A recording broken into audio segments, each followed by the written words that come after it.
श्वास श्वास में नाम जप, वृथा श्वास मत खोए, अंत काल पछताएगा, दुख बाटेगा ना कोई। बोलो जयकारा बोल मेरे श्री गुरु महाराज की जय। बोलिए सांचे दरबार की जय। श्री आनंदपुरवासी भगवान की जय। श्री नगली निवासी भगवान की जय। समस्त भगत जी को जय सच्चिदानंद जी। भगत जी, इस चैनल को सब्सक्राइब कीजिए, वीडियो को भी लाइक कीजिए और वीडियो को ज़्यादा से ज़्यादा गुरुमुखों के पास शेयर कीजिए ताकि यह भक्तिमय सत्संग समस्त गुरुमुख जन तक पहुंच सके और आप भी पुण्य के भागी बन सकें। जय सच्चिदानंद भगत जी। हमारे हुजूर सद्गुरु दाता दीन दयाल जी ने समस्त गुरुमुखों को उपदेश देते हुए यह कहा है कि कोई भी श्वास वृथा मत जाने दो। हर श्वास में नाम का सुमिरन करते रहो। सोते जागते उठते बैठते हमेशा नाम का जाप करते रहो। और जब किसी से भी बात करना हो तो अपने श्वासों पर ध्यान देते हुए यह सोचें कि जो प्रभु का नाम है, पहला अक्षर श्वास लेते हुए अंदर जा रहा है और जब श्वास को छोड़ रहे हैं तो नाम का दूसरा अक्षर बाहर निकल रहा है। ऐसा महसूस करते हुए नाम का जाप करते रहें और दुनियावी काम भी करते रहें। जब कोई ना हो तब आप मुख से भी जप सकते हैं। अगर नाम जपते जपते आपकी आदत पड़ जाए, हर श्वास में प्रभु का नाम सुमिरन होता रहे तो यह बहुत अच्छा होगा। मनुष्य के एक एक श्वास का मूल्य दो जहानों से भी बढ़कर है। परंतु खेद इस बात का है कि प्रमादी मनुष्य इन्हें यूं ही व्यर्थ गंवा रहा है। समस्त मनीषी जन, ऋषि मुनि और संत महापुरुष इसी बात का समर्थन करते हैं कि मानव तन एक उत्तम रत्न है। गोस्वामी तुलसीदास जी ने भी यही कहा है। मोल चतुर्दश भुवन को एक श्वास है तो ही, ऐसो धन रघुनाथ को तुलसी वृथा न खोही। ऐ मनुष्य, 14 भुवनों की संपदा के तुल्य तेरे जीवन का एक एक श्वास बीता जा रहा है। मालिक ने जो तुझे श्वास रूपी इतना अमूल्य धन दिया है, इसे वृथा मत गंवा। श्वासों की ऐसी बहुमूल्य निधि को सांसारिक धंधों में मग्न रहकर विनष्ट मत कर। परम संत कबीर साहब जी फिर कथन करते हैं, कहता हूँ कहे जात हूँ, कहा बजाऊं ढोल, श्वासा खाली जात है, 3 लोक का मोल। तीनों लोकों की संपदा के तुल्य एक श्वास का मूल्य है। शास्त्रों ग्रंथों में 3 ही लोकों का, आकाश, मृत्यु, पाताल वर्णन किया गया है। अन्यथा सत्य तो यह है कि एक एक श्वास का मूल्य 3 लोक की संपदा से भी अधिक है। यदि कोई मनुष्य अपने मन में यह विचार करे कि मैंने तो करोड़ों की संपदा बना ली है, महल, मड़ियां, कुटुंब, परिवार, सांसारिक विलास सामग्री मैंने संचित कर ली है, जिसके कारण मेरा दबदबा है, लोग मुझसे भयभीत हैं, मेरी आज्ञा मानते हैं, किंतु यह विचार नितांत अनुचित और निर्मूल है। रावण से बढ़कर कोई क्या संचित करेगा, जिसके पास स्वर्णमयी लंका थी। सृष्टि की समस्त शक्तियां उसके अधिकार में असंख्य रूप में विद्यमान थी, परंतु उसका परिणाम क्या हुआ? आज तक लोग उसके नाम से नाक भौं सिकोड़ते हैं। 40 गंज रखने वाले कारू बादशाह के नाम से भी सभी परिचित हैं। कारू हलाक शुद्ध की चिहल, खाना गंज दास्त, नौशेरवाना मुर्द की, नामे निको गुजास्त। कारू के पास कितना धन था, यदि कोई धन ऐश्वर्य के बल पर काल के फंदे से बच सकता है तो वह भी बच सकता था। उसके पास तो अगणित संपत्ति थी, जिसे 40 कोस कहा जाता है। इतना धन संपन्न पुरुष होते हुए भी वह इतना लोभी था कि कब्रों को खुदवाकर मृतक शरीरों के मुख में से भी रुपए निकलवा लिए थे। अंत में इसका जो दुष्परिणाम हुआ उसे सब जानते हैं। इसके विपरीत नौशेरवा अमर हो गया, क्योंकि उसका निर्मल यश स्थिर है। मनुष्य का संसार में आने का लक्ष्य केवल अविनाशी प्रभु एवं शाश्वत सुख शांति को प्राप्त करना है, अन्य कोई प्रयोजन नहीं। परंतु मानव कुछ और ही समझता है। प्रत्येक व्यक्ति अपने अपने दृष्टिकोण से विभिन्न कारण बतलाता है।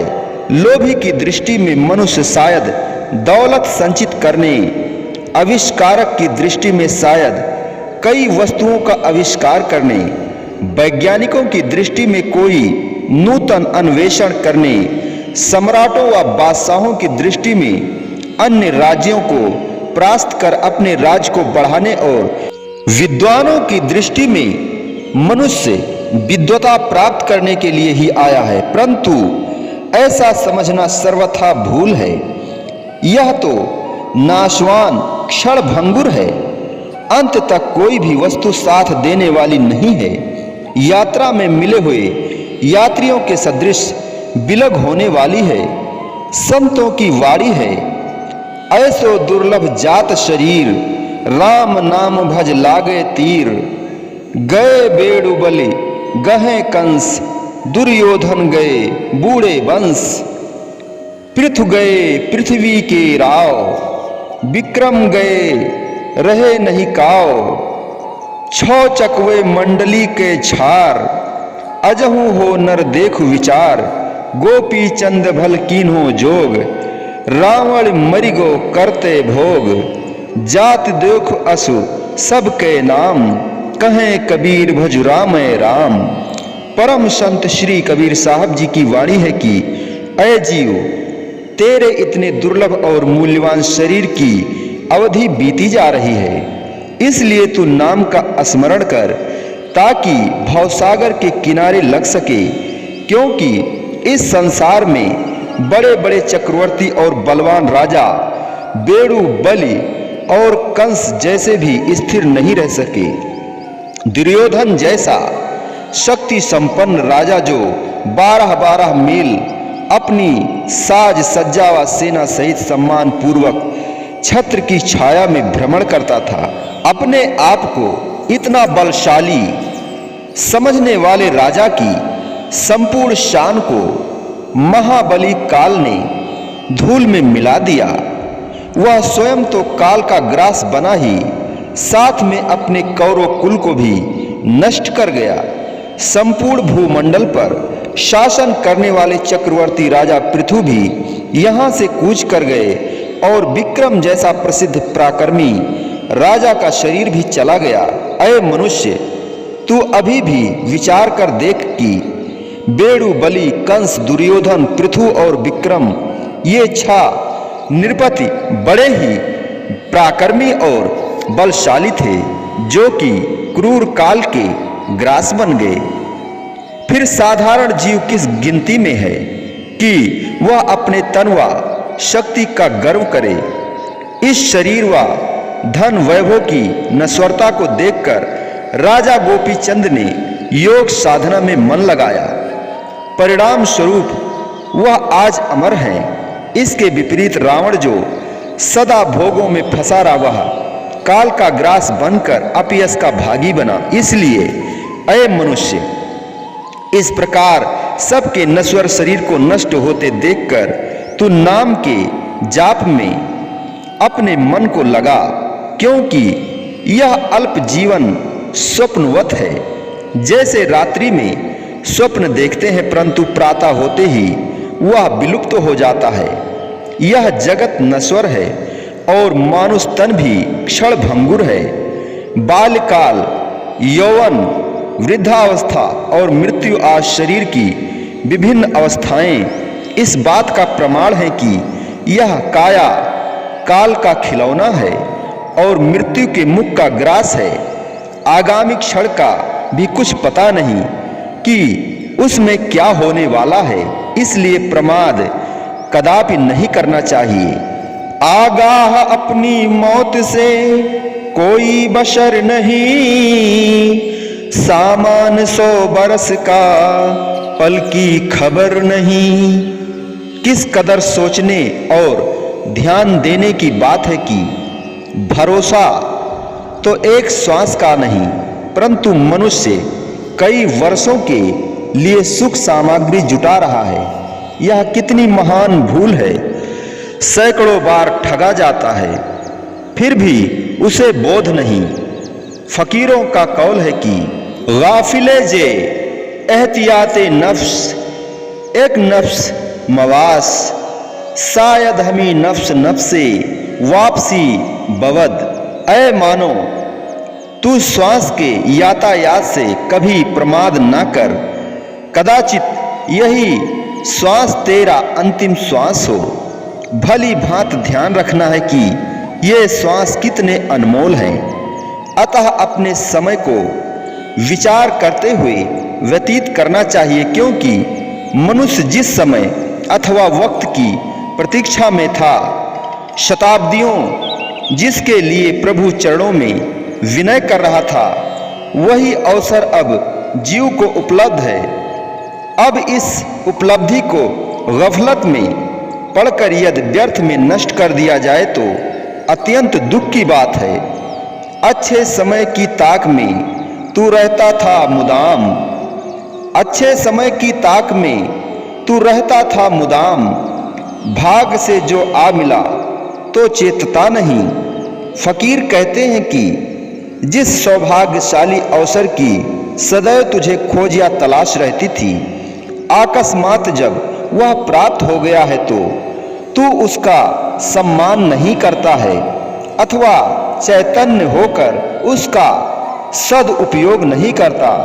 जैसे एक मरुभूमि के प्यासे यात्री को स्वच्छ निर्मल शीतल जल का चश्मा मिल जाए और वह अपनी प्यास न बुझाए तो कितनी मूर्खता व खेद की बात है। इसी प्रकार मनुष्य को जो अनमोल समय प्राप्त हुआ है, इसे प्राप्त करके भी यदि परलोक का काम नहीं बनाया, अपना भविष्य नहीं सुधारा तो अंत में अश्वमेव पश्चाताप करना पड़ेगा और अत्यंत दुख उठाना पड़ेगा।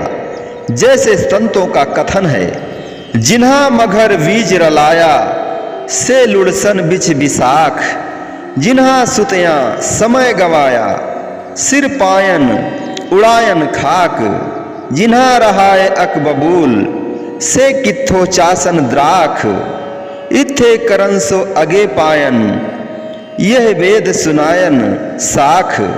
गुरुवाणी में लिखा है कि जिसने मार्ग शीर्ष में बीज बो दिए हैं, वह ही बैसाख में फसल को तैयार प्राप्त कर सकता है। जो अपना समय गफलत या प्रमाद की नींद में सोकर नष्ट कर देता है, वह क्या खाक काटेगा? जो आक और बबूल बो रहा है, वह अंगूर कैसे खा सकेगा? अर्थात बुराई करने वाला भलाई कैसे प्राप्त कर सकता है? जो जैसे कर्म करेगा फल भी उसे वैसा ही भोगना पड़ेगा। सभी वेद शास्त्रों में यही महापुरुषों के अटल वचन हैं, जो त्रिकाल सत्य हैं। प्रत्येक प्राणी किसान के समान है। यदि वह समय पर परिश्रम करे तथा जीवन रूपी खेत में शुभ कर्म और भजन भक्ति रूपी बीज बोए तो अत्यधिक लाभ प्राप्त होगा।